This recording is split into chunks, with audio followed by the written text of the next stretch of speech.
my belief and theory in life is to destroy or be destroyed. And I'm looking forward to destroying. He once offended some members of the boxing press when he said after knocking out Jesse Ferguson with a similar shot that his objective was to drive the nose bone up into the brain. Another one on your belt, another notch.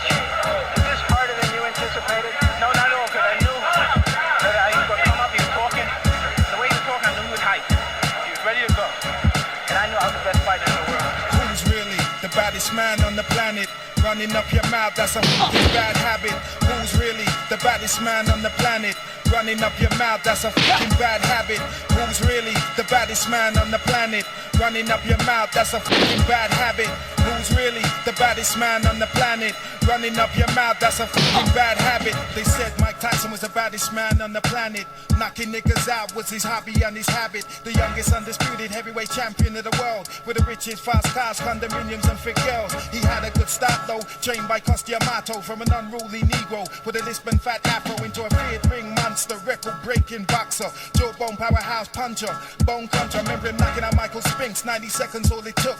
A mixture of intimidation, uppercuts and left hooks. At least Bingleton Thomas lasted longer than Spinks, but the amount of time he fell in love with it looked like he had too much to drink. Terrell Biggs cried like a kid, squealed like a pig, and the punishment might give to his jawbones and ribs. Bruno, he lasted 5 rounds and got gobbled up. Even my stiff nigga wobbled Mike, he was too scared to follow up. After X amount of defenses, the heavyweights were done justice. When Mike come unstuck against the rough Buster Douglas, the fight was supposed to be easy peasy, Tokyo Japanesey. Mike wasn't really supposed to lose by knockout, believe me, but he was having trouble in the life that he was living. Plus he done the wrong thing, hooked up with Don King. His hat was cut to ribbons by Robin Givens. Then he got stitched up by Desiree Washington and sent to prison. Even before he went to jail, he lost his invincibility shield. So in his last fight, the nigga got stopped by Holyfield. Before the fight, Mike said Holyfield weren't in the same legal class. He had to apologize because Evander whipped his ass. So who's really the baddest man on the planet? Running up your mouth, that's a fucking bad habit. Who's really the baddest man on the planet? Running up your mouth, that's a fucking bad habit. Who's really the baddest man on the planet? Running up your mouth, that's a fucking bad habit. Who's really the baddest man on the planet?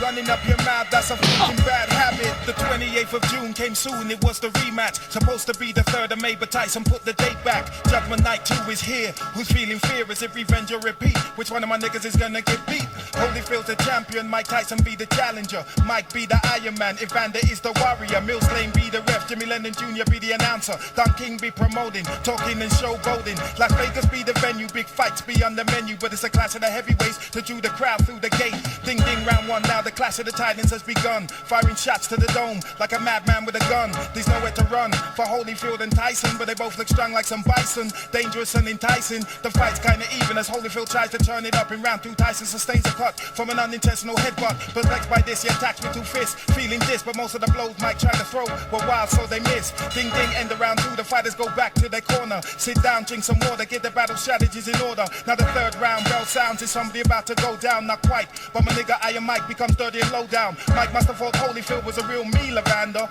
Mike didn't listen clear and thought they said fight of the ear. It was obvious to me and you, I'm boxing fans through and through. The so-called baddest man on the planet bit off more than he could chew. He showed his fear by biting around his ear, not once but twice. Spat out a piece of flesh and licked the blood from his lip like shit was nice. Mills Lane disqualifies Tyson, Evander remains a champ. Mike went out like a hoe with tactics dirty like a champ. Banned from boxing for a year, but Mike will be back soon. Maybe to fight Evander with a knife and fork or Tim with a spoon. But who's really the baddest man on the planet? Running up your mouth, that's a fucking bad habit. Who's really the baddest man on the planet? Running up your mouth, that's a fucking bad habit. Who's really the baddest man on the planet? Running up your mouth, that's a fucking bad habit. Who's really the baddest man on the planet? Running up your mouth, that's a fucking bad habit. God damn it. Regardless of what I did, he butted me for 2 fights. But you got to address it, Mike. I did address it. I addressed it in the ring. Why did you do that, though, Mike? I mean, was that the proper response? Look at me. I got to go home and my kids are going to be scared of me. Look at me, man. I'm ready to fight. He didn't want to fight. I'm ready to fight him right now. Mills Lane stopped the fight. It wasn't Holyfield who stopped it. Oh, he didn't want to fight. If you feel that you can whoop me, why you can't whoop me with the gloves on? Well, this is a boxing match. This is not a rumble. When the fight is over, then you get brave and you really want to fight. I'm saying, you had a chance to fight. Why you got to bite on my ear?